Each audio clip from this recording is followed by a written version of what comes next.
السلام علیکم ورحمۃ اللہ وبرکاتہ. Doctor Ahmed here. کل جیسے کہ میں نے آپ کو سورۃ الصاد کی رکوع نمبر 1 سے رکوع نمبر 2 کی حضرت داؤد علیہ السلام کا واقعہ شیئر کیا. اب میں آج اس ویڈیو میں حضرت داؤد علیہ السلام کے بیٹے حضرت سلیمان کے بارے میں جو ہے واقعہ جو اللہ تعالیٰ نے قرآن پاک میں مینشن کیا ہے اس کے بارے میں آپ سے شیئر کروں گا. اللہ پاک فرماتے ہیں اور ہم نے داؤد کو سلیمان جیسا بیٹا عطا فرمایا جو بہت ہی اچھا بندہ تھا اور اللہ تعالیٰ کی طرف رجوع کرنے والا تھا. اب یہاں پہ نا بیسکلی اللہ تعالیٰ نے ایک قصہ بیان کیا جس کا مفہوم میں آپ کے ساتھ شیئر کرتا ہوں. ہوا یہ کہ حضرت داؤد علیہ السلام جو تھے وہ گھوڑوں کی مال و دولت میں اس قدر مشغول ہو گئے کہ وہ اللہ تعالیٰ کی جو عبادت ہے اس کی یاد سے، اللہ تعالیٰ کی عبادت سے، ذکر سے غافل ہو گئے اور یہاں تک کہ سورج ڈھل چکا تھا. آپ کو نماز قضا ہونے پر اس قدر افسوس تھا کہ آپ نے گھوڑوں کو واپس بلایا اور شدید تاثر اور مقبولیت کی کیفیت میں ان کی گردنوں اور ان کی ٹانگوں پر تلوار کے ساتھ وار کرنا شروع کر دیے. یہاں پر کچھ مفسرین نے مسح سے مراد ہاتھ پہ نہ لیا، یعنی حضرت داؤد علیہ السلام نے گھوڑوں کی کارکردگی سے متاثر ہو کر ان کو واپس بلایا اور ان کی گردنوں اور ٹانگوں سے اپنے ہاتھ سے پیار کرنے لگے. لیکن آیت کے سیاق و سباق سے معلوم ہوتا ہے کہ جو پہلا مفہوم ہے وہی درست ہے. اس واقعے کے بارے میں ایک اور مرفوع حدیث ملتی ہے جس میں حضرت داؤد علیہ السلام ایک موقع پر اپنے سپہ سالاروں سے غصے کی کیفیت میں انہوں نے کہا تم مت یہ سمجھو کہ میرا یہ اقتدار تم لوگوں کی طاقت کی بنا پر ہے. میں آج رات اپنی تمام بیویوں کے پاس جاؤں گا اور ان سے جو بیٹے ہوں گے وہ میرے دست بازو بنیں گے. لیکن آخر پہ آپ علیہ السلام جو ہیں وہ انشاءاللہ کہنا بھول گئے. چنانچہ آپ علیہ السلام کی تمام ازواج میں سے صرف ایک کو حمل ٹھہرا اور اس میں سے بھی جو بچہ پیدا ہوا وہ ناقص تھا، تو دایا نے وہ بچہ آپ کے تخت پر آ کے رکھ دیا. اب ظاہر ہے کہ آپ نے جب وہ بات کی تھی وہ ان تمام جو وہاں پہ بادشاہت کے سلطنت میں جو موجود ہیں سب تک یہ بات پھیل چکی تھی، مطلب کہ دربار میں وہ سب بات پھیل چکی تھی، جس کے بعد آپ کو اس بات پہ شرمندگی بھی اٹھانی پڑی. ایسا ہی واقعہ حضرت محمد صلی اللہ علیہ وسلم کے دربار میں بھی پیش آیا جب مشرکین مکہ نے آپ صلی اللہ علیہ وسلم سے صحابہ کہف اور ذوالقرنین کے بارے میں دریافت کیا.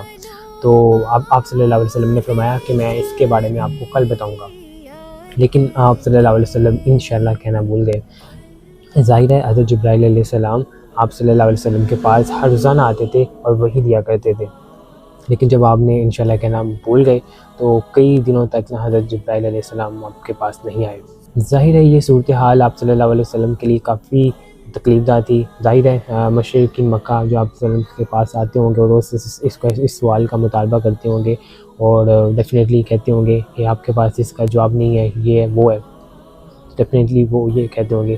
تو اس کے بعد جب کئی دنوں بعد یہ وہی سورۃ الکہف جو ہے وہ نازل ہوئی اور آپ سورۃ الکہف نازل ہوئی، اس کے ساتھ ایک اور آیات نازل ہوئی جس کا مفہوم یہ ہے کسی چیز کے بارے میں یہ مت کہا کریں کہ یہ میں کل کر دوں گا مگر اللہ چاہے.